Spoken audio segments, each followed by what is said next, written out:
Pembahasan sirah Nabi kita terlanjutkan ke beberapa pembahasan.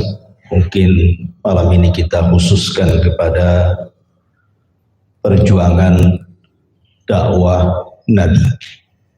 Bagaimana sulitnya Nabi itu berdakwah, supaya menjadi pelajaran bagi kita bahwa memikul dakwah itu bukan perkara yang ringan, dan kita bisa mensyukuri kita diberikan oleh Allah Subhanahu wa taala seorang nabi yang sudah menghabiskan seluruh hidupnya untuk menyampaikan syariat Allah, tidak lain dan bukan kecuali untuk kita umatnya. Ma'asyiral muslimin yang dimuliakan Allah Subhanahu wa taala, kenapa Nabi Shallallahu Alaihi Wasallam sangat dimusuhi? Padahal Nabi Shallallahu Alaihi Wasallam itu selama 40 tahun itu sangat dipuji oleh orang-orang Quraisy. Jadi orang Quraisy itu senang kalau berjumpa dengan Nabi atau kumpul bersama Nabi, diajak bicara bersama Nabi. Pokoknya menyenangkan Nabi. Tapi pertanyaannya, kenapa kemudian jadi berubah? Jadi orang-orang Quraisy itu yang tadinya cinta kepada Nabi berubah menjadi memusuhi Nabi. Padahal orang-orang yang tidak menyembah berhala itu bukan hanya Nabi saja. Di sana ada Waraqah ibn Naufal. Itu tidak pernah menyembah berhala dan dicintai oleh orang Mekah. Kemudian di sana ada namanya Zaid ibn Amr, ayahanda daripada Sa'ad ibn Zaid, salah satu dari 10 sahabat yang dijanjikan masuk surga. Itu pun agamanya Hanif, tidak pernah menyembah berhala, tapi dicintai orang Mekah. Kemudian di sana juga ada namanya Abu Amir, itu tidak pernah menyembah berhala. Kemudian ada Suwaid ibn Samit, itu pun tidak pernah menyembah berhala. Kemudian Ubaidillah ibn Jahas, itu tidak pernah menyembah berhala. Termasuk juga Umayyah bin Abi Salat, itu juga tidak pernah menyembah berhala. Artinya ada orang-orang yang masih mengikuti agama Ibrahim di Mekah itu, tapi tidak dibenci oleh orang-orang Quraisy, padahal keyakinan mereka tidak sama dengan keyakinan orang-orang kafir Quraisy yang menyembah berhala. Mereka masih Hanif. Disebut Hanif itu artinya tidak suka kesyirikan.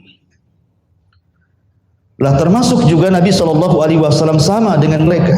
Tapi kenapa nih orang-orang yang saya sebutkan ini kok tidak dimusuhi? Kenapa Nabi Shallallahu Alaihi Wasallam dimusuhi? Maka jawabannya, karena orang-orang ini mereka orang-orang soleh, tetapi kesolehannya hanya dikonsumsi sendiri. Mereka soleh tetapi tidak muslih. Tetapi Nabi SAW menggabungkan antara soleh dan muslih, soleh dirinya dan mengajak orang lain untuk soleh, gitu maksudnya.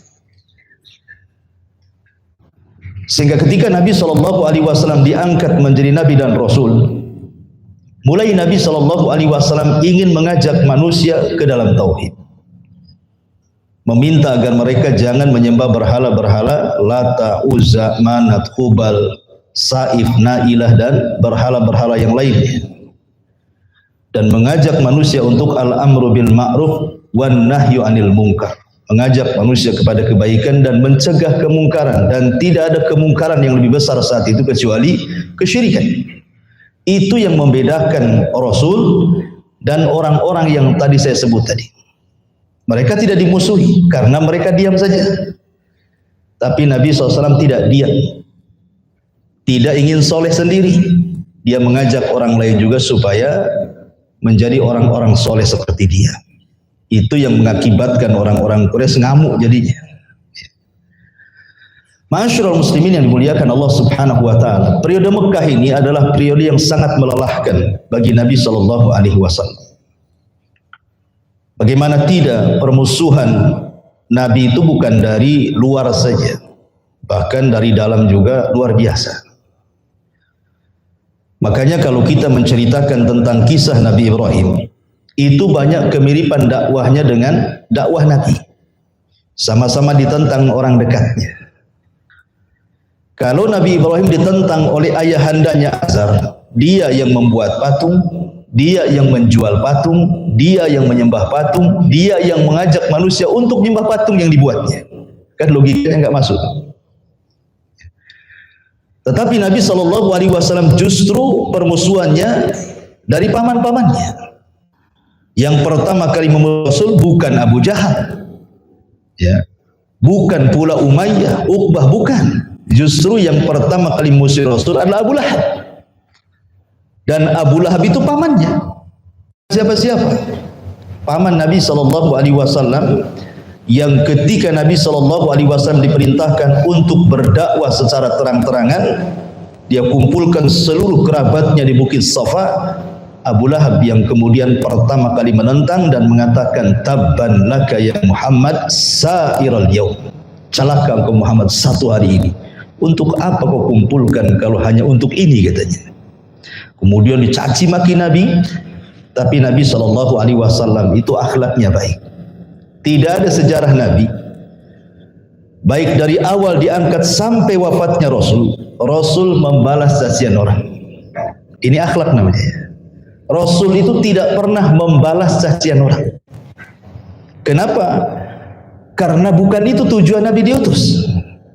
Bisa saja Nabi membalas cacian orang, kan?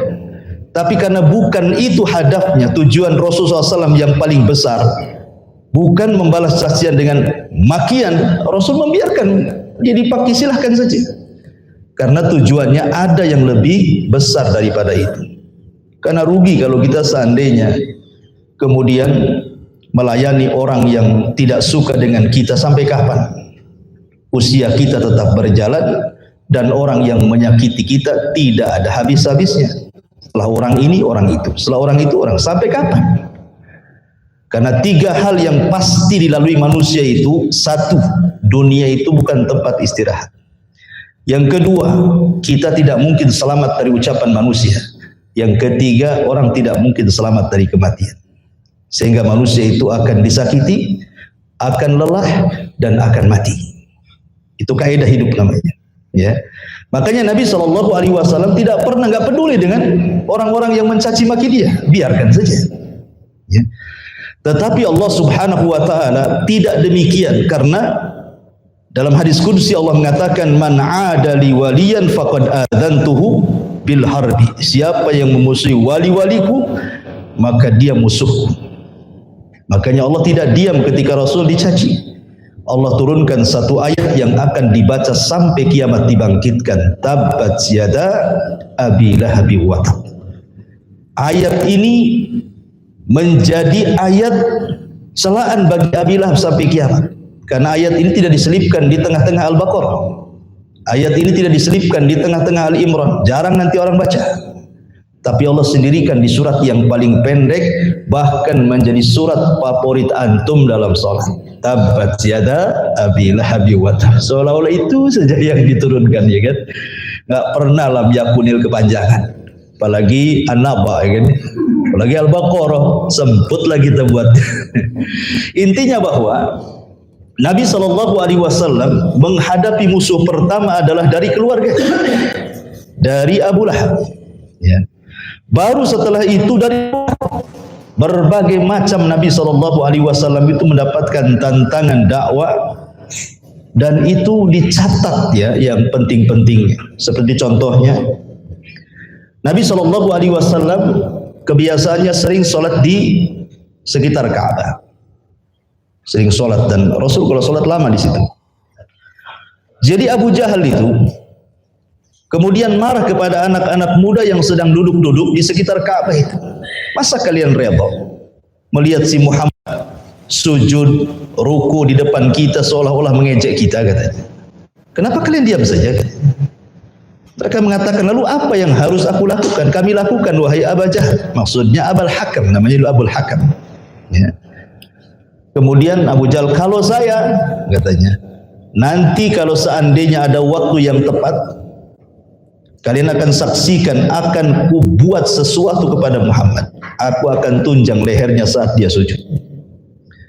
Akhirnya pada waktu yang ditentukan, anak-anak muda sudah siap menyaksikan. Betul Rasul datang, kemudian sholat di situ. Abdullah ibn Mas'ud radhiyallahu anhu sudah masuk Islam, tetapi Abdullah ibn Mas'ud kan masih lemah. Dia orang miskin, lemah, nggak bisa bantu. Tetapi kemudian Nabi SAW betul-betul sesumbarnya Abu Jahal ini sebuah kenyataan. Ketika Rasul sedang sujud, dia datang, hampir kakinya menunjang leher Rasul, tiba-tiba dia terpental dengan sendirinya. Dia coba lagi, terpental lagi lebih jauh lagi. Akhirnya orang-orang pun heran dengan kelakuan Abu Jahal.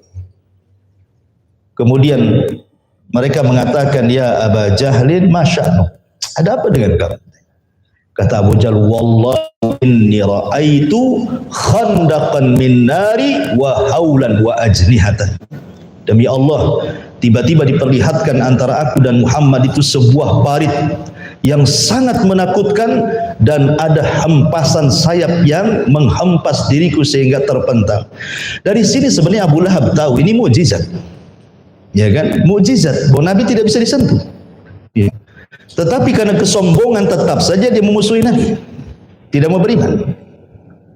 Sampai suatu ketika Abu Jahal mengatakan kepada anak-anak muda yang sedang berada di sekitar Ka'bah itu, siapa yang bisa menyakiti Muhammad saat dia sujud, aku akan berikan hadiah sekian dan sekian. Berdiri orang yang paling celaka di antara mereka, namanya Uqbah bin Abi Mu'ayth. Kata Uqbah bin Abi Mu'ayth mengatakan, ana ya Abul Hakam, serahkan kepadaku ya Abul Hakam. Akhirnya Uqbah pun pergi, tahu-tahu datang membawa salah jazur. Salah jazur itu kotoran unta yang masih berdarah. Ya. Jadi kalau kita sedang menyembelih kambing, kemudian kita belek perutnya, keluar usus-ususnya, itulah kotorannya. Di bawahnya itu loh kotoran unta yang masih berdarah itu. Betul-betul diletakkan di punggung Nabi SAW. Ya. Tidak ada yang membela Nabi ketika itu, karena memang belum banyak para sahabat. Dan masih lemah kondisinya kan. Yang membela Nabi SAW hanya Fatimah. Masih kecil itu pun membersihkan salah jazur yang ada di Rasul. Kemudian selesai solat, Fatimah mengatakan, ya abi ud'u ila haula, wahai ayahku, doakan kecelakaan saja mereka itu. Terpengaruhlah Nabi, akhirnya kemudian melaknat orang-orang yang ada di situ. Dilaknat disebutkan namanya itu, Allahumma al'an li Abi Jahlin, Allahumma al'an li Uqbah ibn Mas'ud, Allahumma, semua disebut satu-satu. Kata Abdullah ibn Mas'ud yang menyaksikan peristiwa itu, dia mengatakan, demi Allah, orang-orang yang dilaknat Rasul saat penghinaan itu semua terbunuh di perang Badar. Allah hinakan. Ya. Dan begitulah Nabi SAW mendapatkan ujian dakwah berat gitu ya. Kita saja ketika berdakwah jangan lagi diletakkan kotoran, dimaki saja sakit hati kita. Dicaci, dimaki saja kita direndahkan, sudah mungkin resign dai itu, jadi dai itu. Tapi Nabi SAW sabar, karena memang bukan itu tujuannya, melayani mereka. Ma'asyiral muslimin yang dimuliakan Allah Azza wa Jalla, sampai pada akhirnya dengan kesabaran Nabi SAW membuahkan hasil. Banyak orang-orang yang masuk Islam, walaupun kebanyakan orang-orang lemah, seperti Bilal, Khabbab bin Arad, Sunairah, dan budak-budak itu kan. Ada juga orang-orang mulia seperti Abu Bakar, kemudian Utsman, dan begitu seterusnya. Sehingga kemudian orang-orang kafir Quraisy ini sudah kehabisan akal gitu ya. Sudah kita siksa sahabatnya, bagaimana Bilal disiksa tidak murtad juga, bagaimana Khabbab disulut-sulut dengan besi panas pun tidak murtad juga gitu ya. Bahkan keluarga Ammar bin Yasir sebagai percontohan yang dibantai Abu Jahal dan keluarga ini, keluarga yang syahid pertama dalam Islam. Ya kan?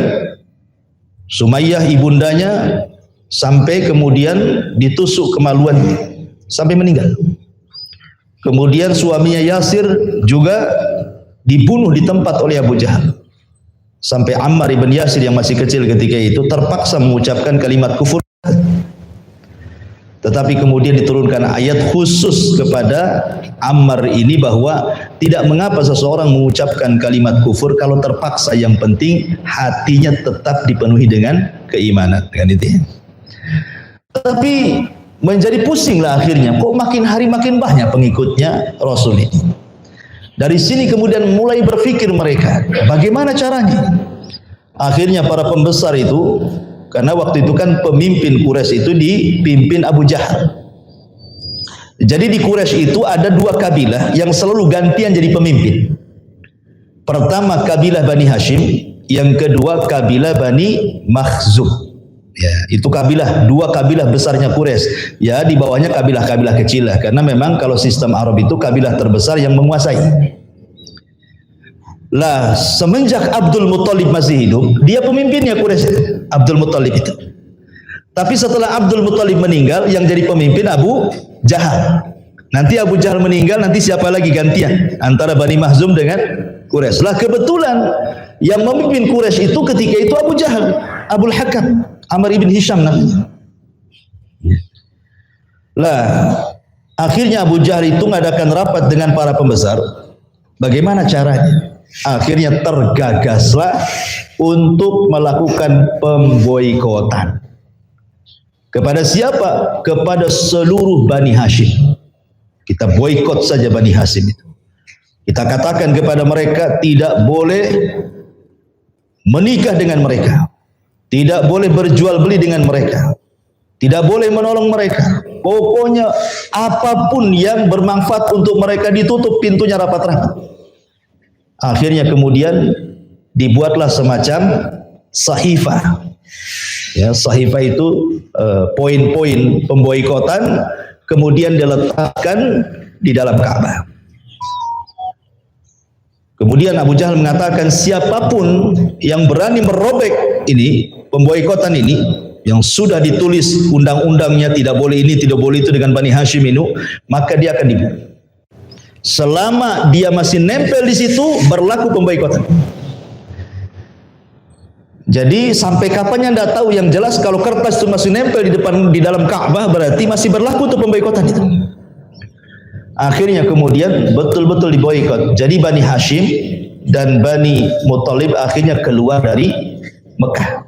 Kemudian mereka bergabung di perkampungan namanya Syi'bu Abi Thalib. Ya, jadi Abu Thalib itu punya perkampungan jauh. Jadi semua Bani Hashim dan Bani Muthalib itu kumpul di situ, keluar dari Mekah. Karena diusir, tidak boleh tinggal di Mekah. Akhirnya betul-betul diboikot. Lah bayangkan pemboikotan ini cukup lama, sampai 3 tahun. Sampai akhirnya sebagian mereka kelaparan, disebutkan dalam sirah itu sampai mereka makan daun bidara itu dimakan. Rerumputan itu dimakan. Karena sudah tidak ada makanan yang dipasok masalahnya. Jual beli tak boleh. Nah, itu ya. Bermuamalah tidak boleh bicara dengan mereka, tidak boleh kumpul dengan mereka. Pokoknya memang betul-betul diboikot total 100%. Sampai akhirnya harta Khadijah habis ludes untuk dihabiskan membeli makanan. Ya, jadi terpaksa mereka membeli makan di tempat lain yang harganya mahal. Akhirnya habis di situ duitnya untuk membela dakwah Nabi SAW. Cuman bagusnya Bani Hashim dan Bani Muthalib itu, walaupun sebagian mereka masih kafir, tapi karena jahiliyah itu sifatnya hamiyah, kesukuannya kuat, tetap saja mereka membela Nabi. Ya, padahal mereka musyrik, ya kan? Mereka tetap saja solid gitu ya. Ketika satu disakiti, satu kabilah ikut gitu modelnya itu. Itu namanya hamiyah jahiliyah, makanya dilarang dalam Islam. Ya, seseorang itu melakukan hamiyah jahiliyah itu tidak diperbolehkan. Seperti sekarang membanyakan suku apa di negeri kita, satu disakiti semua berontak gitu ya. Ya, jadi harusnya dilihat masalahnya. Kalau memang salah ya salah, ya tak perlu dibela gitu ya. Kecuali kalau benar ya bolehlah kita bela, ya kan? Jadi akhirnya kemudian Abu Jahal menawarkan kepada Bani Hashim dan Bani Muttalib ini, kalau kalian ingin dicabut boikotnya, gampang. Serahkan Muhammad kepada kami, kita bunuh, selesai urusan. Hanya itu yang kami minta. Tapi Bani Hashim tidak mau. Bani Muttalib tidak mau, tetap dia akan membela Nabi walaupun mereka masih menyembah berhala. Kenapa? Karena Abu Thalib bersama mereka, dan Abu Thalib itu pemimpin Bani Hashim dan Bani Muttalib. Ya, tergantung pemimpinnya kan gitu. Subhanallah. Sampai pada waktunya, setelah 3 tahun berlalu nih pemboikotan ini, tetapi orang-orang yang di luar Bani Hashim pun rupanya tidak semua setuju dengan pemboikotan ini. Masih ada rasa kasihan. Sehingga ada seseorang namanya Hisham ibn Amr. Hisham ibn Amr ini bukan tokoh, tetapi dia orang yang vokal bicara. Dia masih punya rahmat dalam hatinya. Kasihanlah, mereka sudah kelaparan, makan daun masih dibiarkan. Kan? Akhirnya dia mencoba mencari orang untuk mendukungnya. Pertama dia datang kepada Zuhair ibn Abi Umayyah. Ya Zuhair, engkau kan secara kabilah masih ada kekerabatan dengan Bani Hashim. Ya. Kenapa kau membiarkan kerabatmu tersiksa seperti itu? Kata Zuhair, ya Hisham, bisa apa aku sendirian katanya. Masa aku harus melawan tokoh-tokoh ini? Dalam hati saya juga tidak suka sebenarnya. Tapi apa yang bisa saya buat? Ya. Kalau mau kau cari orang lain lagi. Cari dukungan kepada orang lain lagi. Jadi kata Hisham, baik saya akan cari.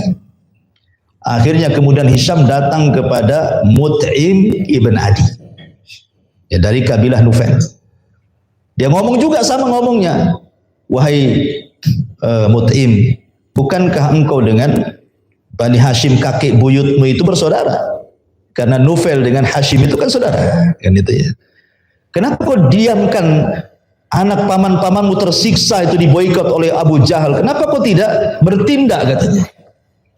Kata Mut'im, bagaimana saya bisa bertindak? Saya sendirian. Ya. Kalau kau mau cari yang lain. Akhirnya kemudian Hisham berangkat lagi, cari lagi. Dapatlah kemudian Abul Bukhturi. Abul Bukhturi, dia ngomong yang sama. Kata Abul Bukhturi, saya juga nggak suka, tapi saya nggak bisa. Kata Hisham, tenang, ya sudah ada 4 orang bersama saya. Kata Abul Bukhturi, kalau bisa cari satu lagi katanya.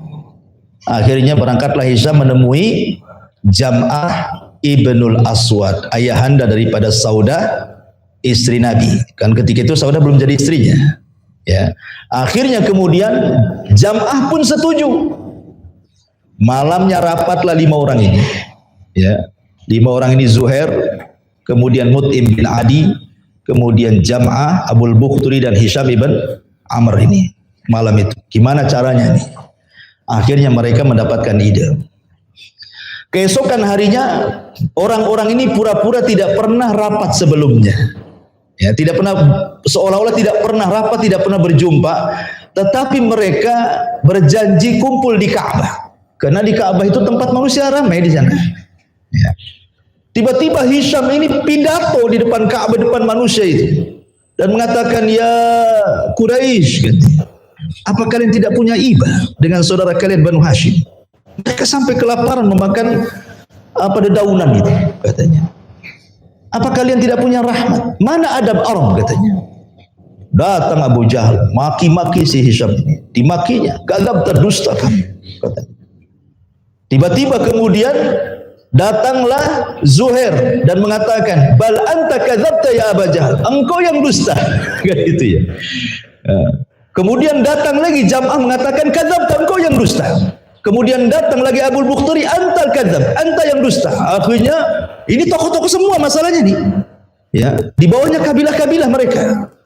Abu Jahal ketika melihat ini 5 tokoh ini ngomong, paling kalian sudah rapat, tidak mungkin kan ujung-ujung ngomong begini kan. Kata Abu Jahal kan. Lah ketika kemudian Abu Jahal tidak bisa ngomong tuh, ya, dikeroyok 5 orang. Masing-masing ketua kabilah nih, walaupun kecil-kecil, ya kan. Datanglah Abu Thalib. Abu Thalib datang. Tiba-tiba mengatakan kepada Abu Jahal, ya Abu Jahal, sengaja aku datang ke sini aku ingin menghabarkan bahwa anak saudaraku, maksudnya Nabi SAW, telah mendapatkan wahyu dari Tuhan bahwa perjanjian pemboikotan yang ada dalam Ka'bah itu sudah dimakan raya dan tidak tersisa kecuali kalimat yang hak. Apa? Bismillahi Allahumma. Itu saja. Kata Abu Jahal, kadzabta, dusta kamu. Kalau engkau benar, ku cabut perjanjian ini.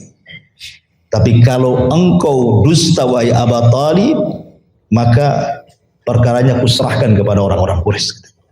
Diancam sama Abu Jahal ini. Ketika dibuka tuh pintu Ka'bah, betul kertas itu sudah dimakan raya. Tidak ada lagi kertas itu, cuman sedikit saja gantung. Ya.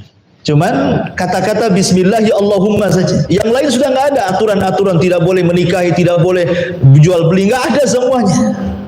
Sebenarnya dari situ ketika Abu Thalib menghabarkan bahwa dia mendapatkan wahyu dari Tuhannya dan benar adanya, ini kan sebuah mukjizat kan? Harusnya mereka beriman kan? Tapi tidak ada yang beriman juga karena kesombongannya. Masyarul muslimin yang dimuliakan Allah Azza wa Jalla. Akhirnya kemudian ada seseorang namanya Akhnas ibn Syurek, masih kafir. Cobalah dia bertandang ke rumah Abu Jahal, ingin ngomong empat mata sebenarnya. Abu Jahal, ngomonglah dengan saya empat mata. Enggak ada saksi di sini. Saya hanya ingin ngomong, bagaimana sih pendapatmu tentang Muhammad itu? Dia itu dusta atau benar sebenarnya? Ingat Abu Jahal itu, sebenarnya Abu Jahal itu tertarik dengan Al-Quran yang dibaca Nabi, karena setiap malam mendengar Quran. Jadi Abu Jahal itu kalau malam mendengar Quran, kalau siang jadi musuhnya Nabi. Ya. Jadi ketika Akhnas ibn Syurek ngomong sama Abu Jahal itu, sebenarnya menurut kamu Muhammad itu seperti apa sebenarnya? Abu Jahal di persaksian dia mengatakan, Wallahi innahu lasadiq. Demi Allah sebenarnya Muhammad itu benar. Aku tidak pernah melihat ada dusta di muka dia. Ini pengakuan Abu Jahal ya. Dia membenarkan Nabi. Sehingga Akhnas ibn Syurek mengejarlah pertanyaan ini. Lah kalau engkau membenarkan dia sebagai Nabi dan tidak pernah berdusta dari lisannya, kenapa kau tidak jadi pengikutnya? Dijelaskan Abu Jahal. Begini Akhnas. Kami Bani Makhzum dan Bani Hashim itu ada persaingan kepemimpinan dalam Quraisy. Ya kan? Saya katakan di awal tadi, Bani Makhzum dengan Quraisy itu kabilah terbesar di Quraisy. Kadang-kadang Bani Makhzum yang menjadi pemimpin Quraisy, kadang-kadang Bani Hashim yang menjadi pemimpin Quraisy. Dulu Abdul Muthalib yang menjadi pemimpin Quraisy dari Bani Hashim. Abdul Muthalib meninggal, jadi digantikan Abu Jahal dari Bani Makhzum. Dan begitu silih berganti. Jadi kami nih, kabilah kami dengan Bani Hashim itu bersaing dalam kepemimpinan. Kalau mereka memberi makan orang haji, kami pun memberi makan orang haji. Kalau mereka kemudian memberi sesuatu kepada fuqara masakin, kita pun harus begitu. Kan begitu saingan partai kan? Harus begitu kan? Kalau partai bersaing kan harus gitu. Ya cari pencitraan kan itu ya. Lah kami dengan Bani Hashim itu selevel.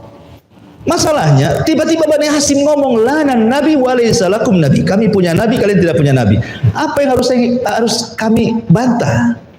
Takkan kami ngatakan kami juga punya nabi kan gitu kan? Dari situlah maka kalau kami mengakui dia nabi, derajat kami turun dari Bani Hashim. Jadi gara-gara itu sebenarnya Abu Jahal tidak mau masuk Islam itu sebenarnya kan? Gara-gara hasad, ya. Dan kesombongan itu yang menjadikan terhalang hidayah kepada Abu Jahal. Sebenarnya kalau tidak ada dua perkara ini, hasad dan sombong, Abu Jahal itu masuk Islam.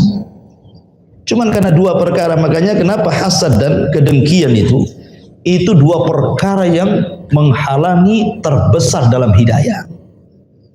Karena hasad sendiri penyakit pertama yang muncul di langit, hasadnya iblis kepada Adam, dan yang pertama kali di bumi hasadnya Qabil kepada Habil, kan begitu ya. Itu penyakit pertama. Jadi sebenarnya Abu Jahal mengakui gitu ya. Tetapi begitulah hasad dan kesombongan Abu Jahal, tidak mau beriman.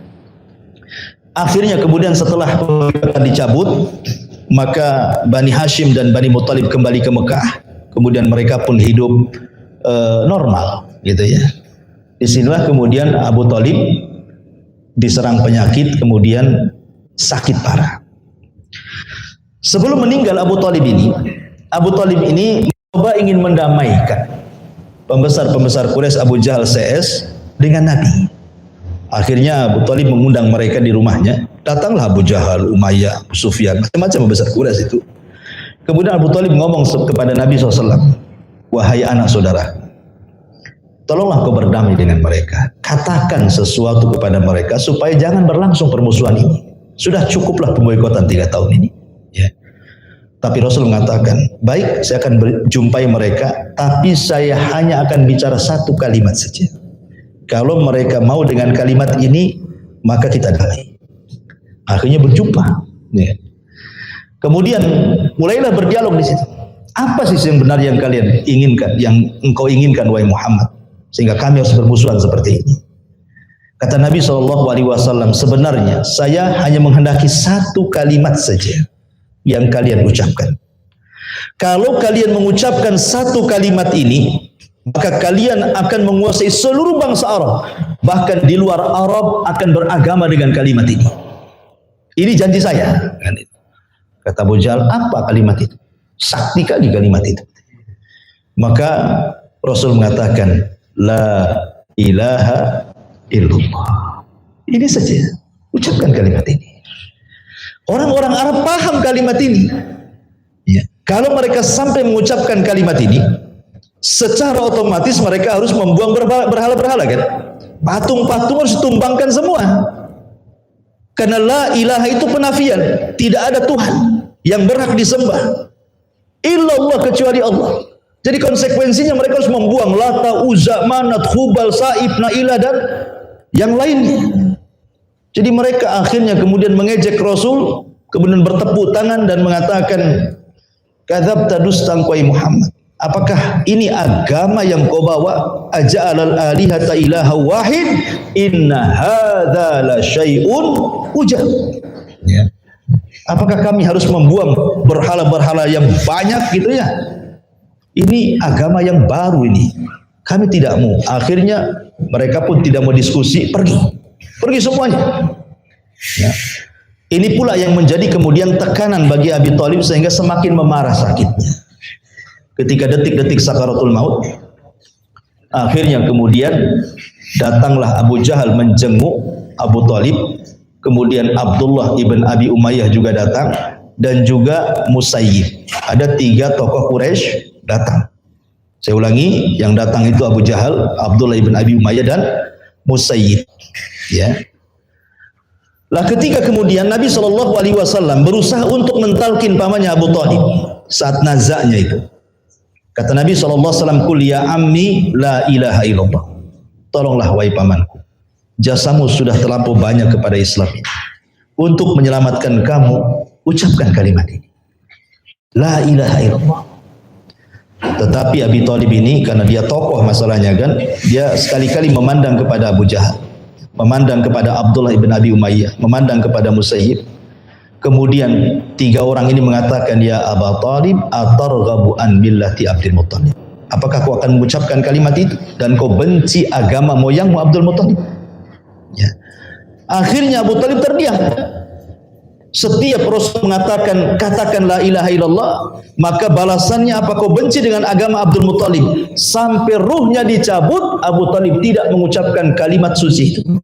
Dari sini ulama sepakat bahwa Abu Thalib itu mati kafir. Sedihlah Rasul. Bagaimanapun Abu Thalib bagi Rasul itu bapak masalahnya, yang merawat dia sejak kecil sampai diangkat jadi Nabi, sampai menikah dengan Khadijah, sampai kemudian perjuangan dakwahnya pun ditolong. Bahkan tidak berani tokoh-tokoh menyentuh Rasul karena malu dengan Abu Thalib. Ya. Sehingga wajar kemudian Nabi SAW itu sangat sedih. Makanya tahun meninggalnya Abu Thalib disebut tahun kesedihan, Amul Hazni namanya, tahun kesedihan. Maka Rasul makin lemah kondisinya karena tahu nih, kalau Abu Thalib sudah meninggal pasti tokoh-tokoh itu akan lebih berani lagi. Ya. Rupanya disusul beberapa bulan setelahnya istrinya meninggal. Siapa? Khadijah. Jadi ketika Khadijah sudah tua, bayangkan dia menikah dengan Nabi SAW di usia 40 tahun. Kemudian berumah tangga dengan Nabi SAW 25 tahun. Jadi Khadijah itu meninggal saat Rasul berusia 50 tahun. Dan ya sudah lama kan berumah tangga 25 tahun gitu ya. Jadi suatu ketika Khadijah ini memasakkan masakan yang enak untuk suaminya dengan lauk kesukaan Nabi gitu ya. Kemudian setelah masak, dia diletakkan di bejana, dicarinya Nabi SAW sambil dibawa tuh makanan itu. Tetapi dicari ke sana kemari tidak ketemu. Akhirnya dihabarkan, oh Khadijah, bahwa suamimu ada di Bukit Safa. Ada di sebuah bukit lah, tidak disebutkan bukit mana, yang jelas dia di sebuah bukit. Akhirnya kemudian Khadijah pun mengarah ke bukit itu. Bayangkan usianya sudah tua. Otomatis kalau menikah di usia 40 tahun, berumah tangga dengan Rasul 25 tahun, berarti kan sudah tua, ya, 62 tahun kan gitu ya. Artinya sudah nenek-nenek gitu. Maka Khadijah naik ke atas bukit itu, kadang jatuh, kadang berdiri, kadang jatuh, hanya ingin menemui Rasul di atas bukit itu. Sebelum datang, Jibril turun kepada Nabi SAW. Kemudian mengatakan, ya Muhammad, lihat istrimu Khadijah akan datang kemari. Saya diutus oleh Allah. Ingat, ini pertama kali Jibril turun bukan dalam rangka menurunkan wahyu. Bukan dalam rangka menurunkan Al-Quran, tidak. Ini khusus, spesial. Jibril turun bukan dalam rangka menurunkan wahyu. Untuk apa Jibril turun? Untuk menitipkan salam Allah kepada Khadijah. Khadijah bukan Nabi. Khadijah bukan Rasul. Tetapi mendapatkan kemuliaan. Mendapatkan salam dari Allah. Ya. Jadi Jibril turun itu hanya menyampaikan salam dari Allah kepada Khadijah. Dan mengatakan, ya Muhammad, sebentar lagi Khadijah akan datang kemari membawa makanan. Sampaikan kepada istrimu Khadijah, Allah menitipkan salam kepadanya dan dari diriku. Dapat salam dari Allah plus salam dari Jibril. Aisyah radhiyallahu anha dapat salam dari Jibril, tapi tidak dapat salam dari Allah. Tapi Khadijah mendapatkan salam. Bayangkan, khusus Jibril turun itu hanya untuk menyampaikan salam saja. Akhirnya kemudian kata Jibril, sampaikan juga kepada istri wahai Muhammad, wa basyirha bi baitin fil jannah min khasabin la nasaba fiha wala khasab, la ta'aba fiha wala nasab. Sampaikan juga kepada istri wahai Khadijah bahwa Allah telah menghabarkan gembira kepada Khadijah, telah dibangunkan satu rumah di sorga dalam bentuk gua begini rumahnya, ya, terbuat dari mutiara yang sangat indah, yang tidak ada kelelahan dan tidak ada kebisingan dalam rumah itu. Kenapa? Karena Khadijah sudah membuka rumahnya untuk risalah Rasulullah. Dia sudah menjadikan rumahnya sebagai markas dakwah. Dia tidak pernah menyakiti Nabi, tidak membuat Nabi susah, tidak pernah membuat Nabi lelah letih, bahkan terus memberikan semangat. Makanya Allah berikan rumah yang luar biasa di surga. Kemudian Jibril pun pergi. Betul, Khadijah datang. Ketika Khadijah datang, maka Nabi SAW langsung memeluk Khadijah, langsung dipeluknya. Kemudian Rasul mengatakan, ya Khadijah, Jibril tadi baru datang, bahwa Allah menitipkan salam kepadamu dan dari Jibril. Kata Khadijah, innallaha huwas salam wa minhus salam wa ala Jibril as-salam. Kata Khadijah, sesungguhnya Allah adalah salam, dari Allah juga as-salam, dan kepada Jibril juga as-salam, keselamatan. Kemudian Rasul juga membisikkan, sesungguhnya Allah sudah menghadiahi kamu sebuah rumah di surga yang tidak ada kepenatan dan tidak ada kebisingan. Maka Khadijah kemudian makin dipeluknya Nabi SAW. Kemudian Khadijah mengatakan, wahai suamiku, sesungguhnya Allah tidak akan menghinakan kamu sedikit. Maka peganglah nasihat Waraqah ibn Naufal. Engkau ini orang yang baik, menjamu tamu, menolong orang. Kemudian disebutkan sifat-sifatnya. Di akhir nasihat Khadijah kepada Nabi SAW, isbir ya Muhammad fa innaka satudhi. sabarlah engkau Muhammad, engkau akan disakiti. Setelah itu Khadijah meninggal di pelukan Nabi sallallahu alaihi wasallam. Jadi Khadijah meninggal saat dipeluk Nabi, meninggal, dicabut ruhnya. Kalau Nabi meninggal di pelukan Aisyah, kalau Khadijah meninggal di pelukan Nabi sallallahu alaihi wasallam. Baik. Jadi ketika kemudian Abu Talib meninggal, Khadijah meninggal, otomatis kan Nabi makin lemah gitu ya. Karena ini kan dua orang ini pembela masalahnya kan. Khadijah membela dengan hartanya, Abu Talib membela dengan kepemimpinannya. Ya kan? Makanya kalau punya harta, punya kepemimpinan, dia punya power dia. Ya. Kalau dakwah itu dilakukan oleh orang yang punya jabatan, plus juga punya uang, lancar dakwah itu. Tapi kalau dakwah dilakukan orang yang tidak punya uang, tidak punya jabatan, orang ngedip-ngedipkan mata saja. Kan itu ya. Ya, makanya nggak akan diterima, susah. Di awal dakwah Rasul itu yang menerima dakwah kan orang-orang lemah semua kan, Bilal, Suhaib, orang-orang lemah semua. Orang-orang kayanya itu jadi penentang dakwah. Abu Jahal, Abu Sufyan, Umayyah, Uqbah itu kan orang-orang kaya itu, para pejabat, para pemimpin gitu ya. Lah akhirnya kemudian tekanan dakwah Rasul itu semakin parah. Sampai Rasul akhirnya tidak bisa bernafas lagi di Mekah. Kayaknya tidak bisa dilanjutkan di Mekah ini. Karena 18 kabilah sudah bersatu mengancam Nabi. Kalau dia tetap berdakwah dibunuh. Dan sudah tidak ada tameng. Abu Talib meninggal, Khadijah meninggal. Siapa tamengnya?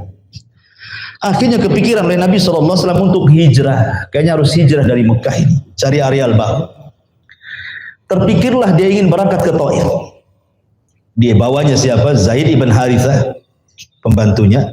Berangkat dia ke Taif untuk menemui 3 tokoh Taif. Abdu Layalin ibn Amr, kemudian Mas'ud ibn Amr, Habib ibn Amr. Ini 3 tokoh Taif. Rasul mendatangi 3 tokoh Taif. Maksudnya meminta perlindungan kepada orang-orang Taif. Boleh jadi bisa tinggal lama di sana dan berdakwah. Subhanallah, di luar kehendak Rasul. Apa yang dikehendaki Rasul berbeda dengan yang dikehendaki Allah. Sampai di Taif, datanglah ke 3 tokoh Taif ini. Abdu Layalil, kemudian Mas'ud dan Habib. Tiba-tiba 3 orang ini mengucapkan kalimat yang di luar dugaan Nabi.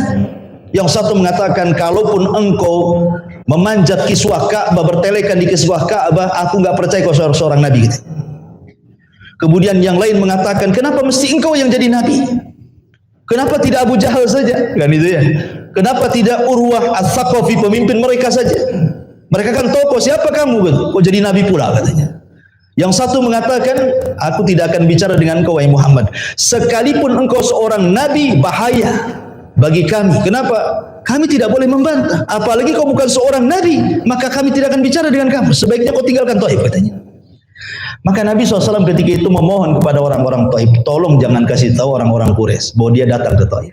Mereka makin berani dan mengatakan, oh tidak, kau sudah ngaco di sini. Kami akan utus kepada orang-orang Quraisy supaya mereka tahu kau di sini katanya. Walaupun belakangan sebenarnya 3 tokoh ini masih Islam juga dan baik Islamnya tuh. Ya, tapi di awal-awal dakwah kan musuh-musuhan biasa ya kan. Terpaksalah kemudian Rasul hanya beberapa hari kemudian harus keluar dari Taif. Itu pun dilempari, diusir, betul-betul diusir tuh. Sampai dari anak-anak, perempuan, orang tua, laki-laki, semua musir. Bayangkan kita diusir satu desa gimana? Kita tamu habis itu diusir satu desa. Tidak cukup diusir saja, dilempari. Sampai Rasul itu harus lari, bayangkan 1 mil bersama Zaid ibn Harithah, sehingga Zaid berada di belakangnya. Takutnya kalau ada batu melayang dia dulu yang kena.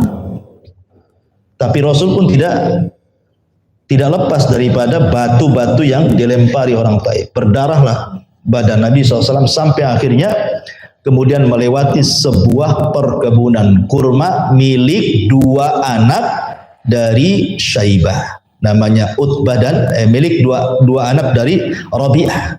Rabi'ah itu punya 2 anak namanya Utbah dan Syaibah. Lah, Utbah dan Syaibah ini kasihan karena melihat kondisi Nabi SAW dengan Zaid yang banyak lukanya, akhirnya disuruh istirahat di kebun kurmanya. Kata Utbah dan Syaibah, ya istirahat di kebun saya saja. Lah Utbah dan Syaibah ini punya budak namanya Adas. Ya. Namanya Adas budak ini. Adas ini seorang Nasrani. Ya. Jadi kata Rabi'ah ini, ya kata Syaibah dan Utbah ini, wahai Adas, tolong ambilkan anggur, kasih dua orang itu. Kasihan sekali kondisinya katanya. Akhirnya Adas mengambil anggur, diberikan kepada Nabi SAW. Ketika Rasul hendak makan, Rasul membaca Bismillah. Adas heran karena dia belum pernah mendengar kalimat itu. Karena dia Nasrani, paham dengan kalimat itu. Sehingga dia bertanya, setahu saya di negeri ini nggak ada yang mengucap kalimat itu, yang ada ya demi Lata, demi Uzza, demi Manat. Kok kamu Bismillah pula kan itu? Dari mana kau dapat? Lah Rasul lebih heran, kenapa dia bisa ngomong begitu? Jadi Rasul mengatakan, heh, kau namanya siapa? Saya Adas. Dari mana? Dari Nainawa, Irak sana. Kemudian Rasul mengatakan, Nainawa itu saya kenal Nainawa, walaupun saya tidak pernah ke sana. Kata Adas, bagaimana kau tahu? Nainawa itu tempatnya Yunus ibn Matta, Nabi Yunus ibn Matta. Kata Adas, makin heran lagi, kok kamu tahu tentang Yunus ibn Matta? Kata Rasul, ya, karena dia seorang nabi dan saya juga nabi. Oh, tiba-tiba Adas memeluk dan mencium jidat Nabi. La Utbah dan Syaibah ini dari kejauhan, kok aneh, kok ngapain si Adas kok nyium-nyium kening orang itu katanya. Jangan-jangan sudah terpengaruh pula dengan dia. Dipanggilnya si Adas itu. Kata Utbah dan Syaibah, ngapain kau cium-cium kening orang itu katanya. Jangan-jangan kau sudah disetani sama dia katanya. Gitu ya. Akhirnya kata Adas, demi Allah, kalian tidak tahu, tidak ada manusia terbaik kecuali dia katanya. Dia telah menghabarkan kepadaku sesuatu yang tidak mungkin dihabarkan kecuali oleh seorang nabi. Gitu ya. Maka kemudian dia mengatakan, wahai hakat celaka engkau Adas, kau bertahanlah dengan agamamu. Agamamu jauh lebih baik daripada agama dia. Dipengaruhi sama Utbah dan Syaibah. Akhirnya Nabi SAW keluar dari kebunnya Utbah. Tapi sebelum keluar, di sini Allah Subhanahu Wa Taala berikan keajaiban. Jadi ketika menginap satu malam di kebun kurma itu, kan ada cerita setelah diutusnya Nabi, langit itu kan dijaga oleh Allah Subhanahu Wa Taala dengan adanya bintang-bintang. Kata Imam Qatadah, sebagaimana yang dikatakan Imam Bukhari dalam sahihnya, kata Qatadah rahimahullahu taala bahwa bintang itu berfungsi kepada tiga perkara. Pertama, zinatun lisama. Dengan adanya bintang indahlah langit. Kalau langit tidak bertabur bintang, nggak akan indah langit itu. Ketika langit bertabur bintang, tak bosan kita melihatnya. Kemudian yang kedua, kata Qatadah, rujuman lisyayatin, sebagai pelempar setan. Setan itu di atas awan. Ini cerita jin sendiri. Ya. Dari mana Ustaz tahu cerita? Emang Ustaz ketemu jin, dialog dengan jin? Tidak, jin yang ngomong dalam surah jin. Jadi jin ini ngomong, jin-jin dulunya kafir, kemudian masuk Islam, kemudian bicara. Pembicaraannya akhirnya diletakkan dalam Quran, dalam surah jin. Ini yang ngomong nih jin, orang-orang jin-jin yang sudah masuk Islam. Kata jin-jin yang masuk Islam itu, kami di atas awan itu punya maqaidah sam, punya tempat pos-pos untuk mencuri dengar percakapan malaikat di langit pertama. Jadi dari pos-pos jin di atas awan itu, mereka akan naik ke langit seperti orang panjat pinang. Ya, jin itu akan seperti panjat pinang sampai ke langit pertama. Lah jin yang paling atas langit pertama ini, mereka akan menguping apa sih sebenarnya malaikat sedang bicara apa tuh di langit pertama itu. Kenapa demikian? Karena Allah berfirman dalam Al-Quran, fi kulli yaumin huwa fi sya'nin. Setiap hari itu Allah itu sibuk. Di bumi ini kan kesibukan Allah banyak, kadang mematikan, menghidupkan, membuat tsunami, membuat gempa, membuat tumbuh ini, tumbuh itu. Setiap hari kan ada yang seperti itu kan. Allah itu sibuk. Lah siapa yang kemudian mengatur bumi ini? Malaikat, tentara-tentara Allah atas perintah Allah.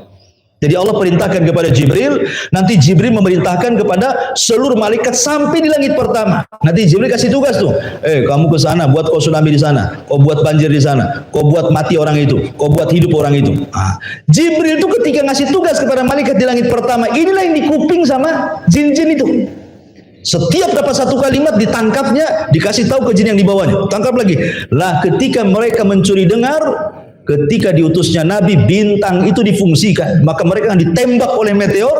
Terkadang mereka mati sebelum mencuri dengar, terkadang mereka sudah dapat kalimat kemudian disampaikan kepada yang di bawahnya, baru kemudian kena tembak. Nah, kemudian kalimat ini sampailah di pos jin yang di atas awan itu. Lah, jin yang di atas awan itulah yang kemudian turun ke bumi, cari siapa? Cari bomo, cari dukun, cari peramal, ya kan? Nih, saya punya kalimat wani piro, kan itu ya. Nih, ayo siapa? Nanti mereka kerjasama dengan dukun tuh, ya, untuk dijadikan bahan ramalan, ya kan? Bahan ramalan. Jualnya bukan pakai duit, belinya pakai kufur. Kalau kau siap kufur, kau kasih, kan gitu ya. Tapi ingat bahwa satu kalimat itu sudah dicampur adukkan dengan 99 kalimat dusta. Jadi kalau seandainya dukun itu meramal satu ramalan benar, maka kebetulan karena 99% ramalannya itu dusta.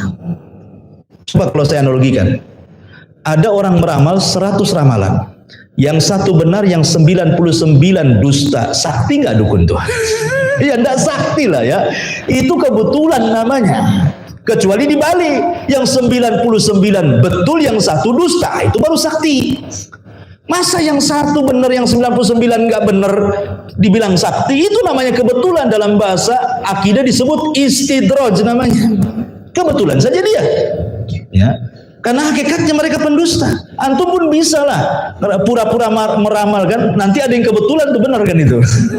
Cuman masalahnya yang 99 itu tidak dipublikasikan, yang satu pula diviralkan. Nah, makanya akhirnya seolah-olah dukun itu ahli ramal, padahal banyak dustanya. Ya. Yang ingin saya ceritakan bahwa ketika jin-jin sudah tidak bisa manjat lagi ke langit karena Allah fungsikan sebagai pelempar-pelempar setan, akhirnya tidak ada yang sanggup lagi mencuri dengar. Terpaksa mereka turun semua ke bawah karena mereka takut mati. Sehingga iblis ini mengumpulkan jin-jin, ada apa? Anak buahnya mengatakan tidak bisa, ya, nggak ada yang selamat naik ke langit itu. Kata iblis, kalau begitu cari tahu ada apa ini. Kenapa kok tidak bisa ditembus langit itu?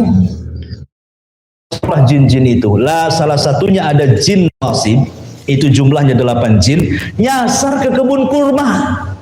Ketika Rasul pulang dari Taif itu, saat Rasul sedang sholat fajar, sedang sholat subuh. Jadi Rasul kemudian membaca Quran, 8 jin utusan iblis ini datang ke kebun itu. Kok ada orang baca Quran enak kali, katanya. Ya. Akhirnya didengarkan betul-betul. Berimanlah 8 jin ini. Lihat bagaimana Allah Maha Adil. Ketika orang Taif tidak ada yang beriman satupun, bangsa jin justru beriman. Dari mana Nabi SAW tahu di situ ada jin yang mendengarkan Quran dan beriman? Karena turun ayat. Allah kasih tahu, turunlah suratul jin. Qul uhiya ilayya annahu istama'a nafarun minal jinni faqalu inna sami'na qur'anan ajaba yahdi ila rusdi fa amanna bi ila akhiril ayat. Ya. Ketika diwahyukan kepadaku bahwa ada sekelompok jin datang mendengarkan Quran, kemudian mereka mengatakan amanna, kami beriman. Kemudian 8 jin ini pulang ke Yaman jadi dai dari kalangan jin. Ya. Dari sini kaidah bahwa kalau jin belajar kepada manusia jadi dai dia. Tapi kalau belajar ke jin jadi dukun biasanya. Ya. Maka tidak perlu belajar sama jin. Ya.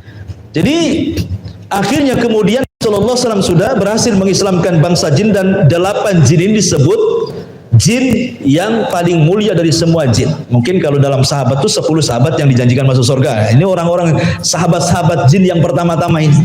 Tetapi walaupun demikian, Nabi tidak pernah minta pertolongan kepada jin. Padahal pengikut jinnya banyak Nabi itu. Ya, Nabi tidak pernah meminta pertolongan kepada jin. Baik ketika perang Badar, baik ketika perang Uhud yang kalah gitu ya. Kalau Rasul mau, bisa saja kan dia minta pertolongan sama jin, kan? Menang di perang Uhud. Ya. Artinya bahwa sekelas Nabi saja tidak pernah meminta pertolongan pada jin. Kok sekarang pula dukun-dukun yang menganggap dirinya wali gitu ya, kemudian bisa pula komunikasi dengan jin. Bahkan belakangan ada dukun yang bisa menggabungkan 4 energi katanya. Dia bisa menggabungkan jin, para dewa, kejawen dan malaikat ketika hebat kali empat kekuatan tuh katanya kan. Kemudian ngaku bisa menghidupkan orang mati lagi, la haula wala quwata illa billah. Ini memang nampak dustanya dukun itu. Baik. Kembali ke cerita, akhirnya kemudian Nabi SAW ingin masuk Mekah, tidak bisa. Kan sudah diancam sama 8 kabilah ini. Kalau dia balik ke Mekah, matilah dia. Sementara adat istiadat Arab itu harus bisa mencari satu tokoh yang bisa melindungi. Akhirnya kemudian Rasul mengutus Zaid untuk menemui Akhnas ibn Syurek itu. Dan mengatakan, ya Akhnas, kata Zaid, tuanku, maksudnya Rasulullah SAW meminta perlindungan kepada. Kata Akhnas, saya bukan orang Quraisy, saya tidak bisa. Kalau kau mau, datanglah ke Mut'im ibn Adi saja. Akhirnya kemudian datang kepada Mut'im ibn Adi, siap dia melindungi Nabi. Dia orang baik. Ya. Akhirnya Rasul bisa masuk Mekah. Datang Abu Jahal marah-marah.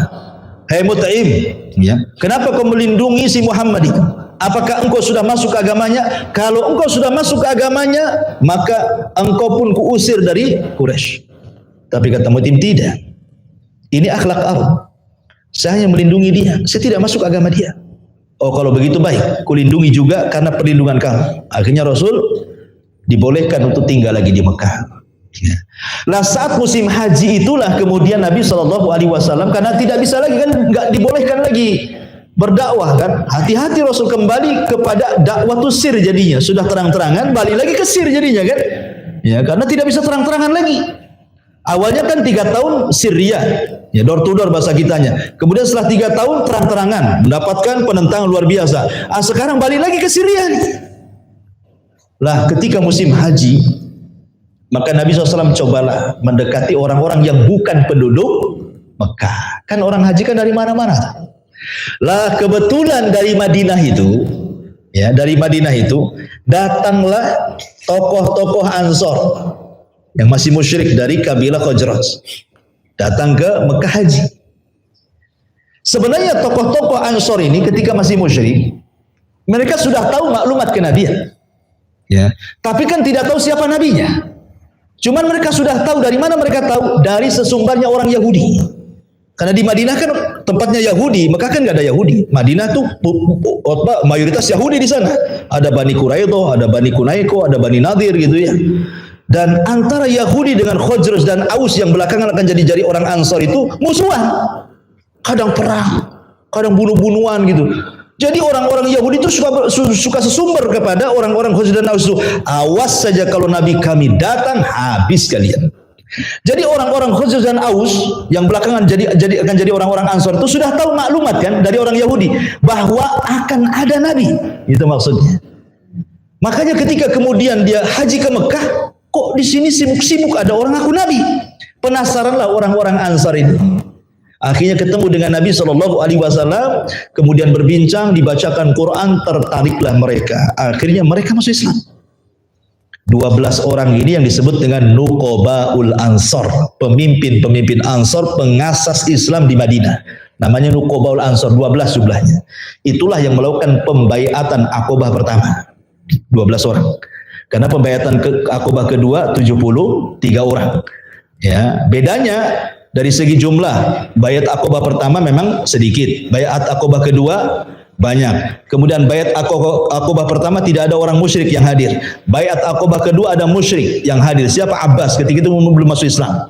Kemudian baiat Aqobah yang pertama tidak ada perempuan. Baiat Aqobah kedua ada perempuannya.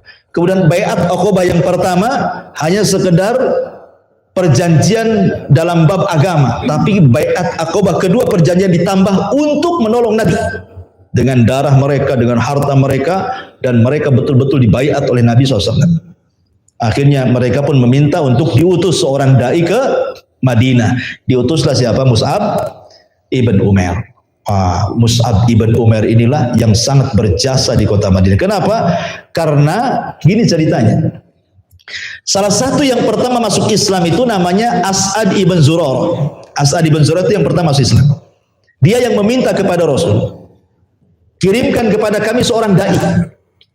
Akhirnya dikirimkanlah seorang dai namanya Mus'ab ibn Umair. Orangnya ganteng, muda, Kalau ngomong itu lembut, tapi juga orator.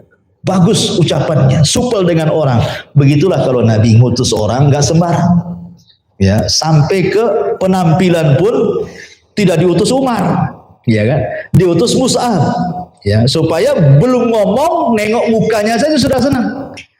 Kalau antum hidup di zaman itu saya kira nggak terpilih. Ya.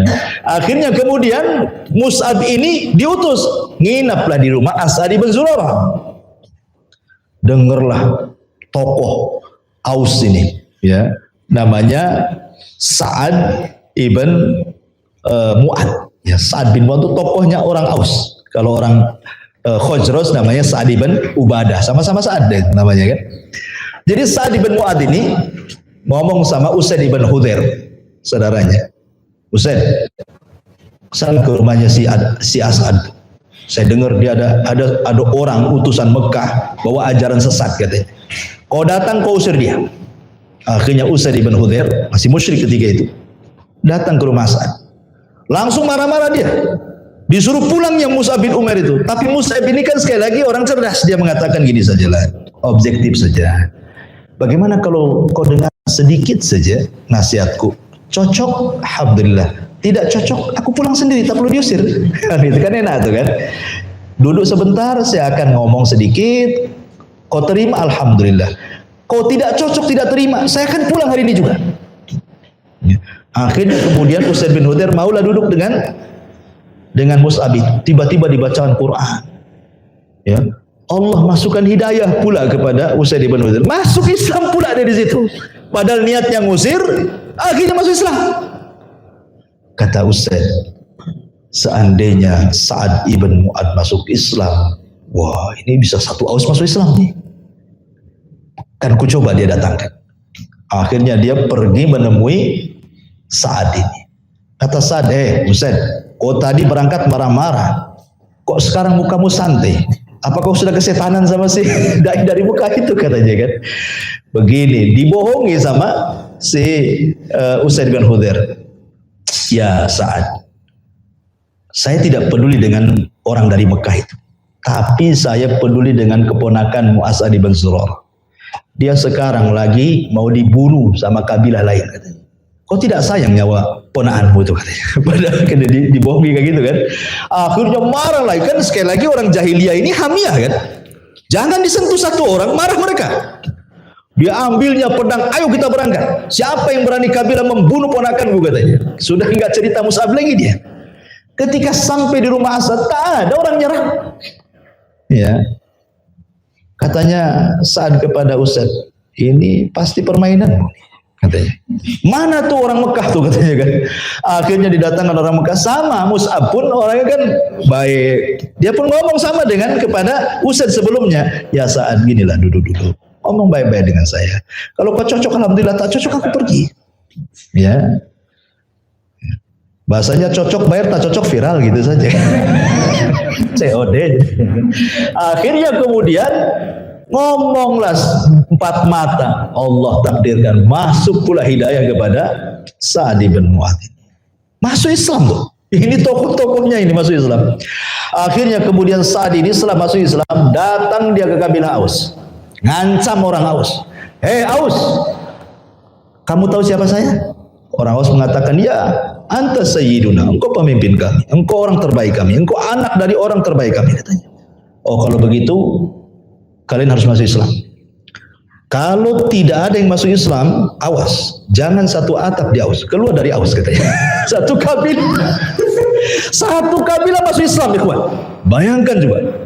Makanya Sa'ad bin Mu'ad saat meninggal, aras Allah Subhanahu wa taala bergegar, 70.000 malaikat turun mengantarkan jenazahnya ke kuburan. Karena satu kabilah masuk Islam gara-gara dia. Cuman satu yang nggak mau masuk Islam. Dari satu Aus itu semua masuk Islam, satu yang nggak mau, namanya Usairim. Nggak mau masuk Islam dia, Usairim. Tetapi Usairim ini belakangan masuk Islam. Masuk Islamnya gara-gara terpaksa. Ya. Jadi ketika perang Uhud, kan satu Aus terlibat. Jadi masa Usairim sendiri aja tak mau jihad, yang lain ikut perang.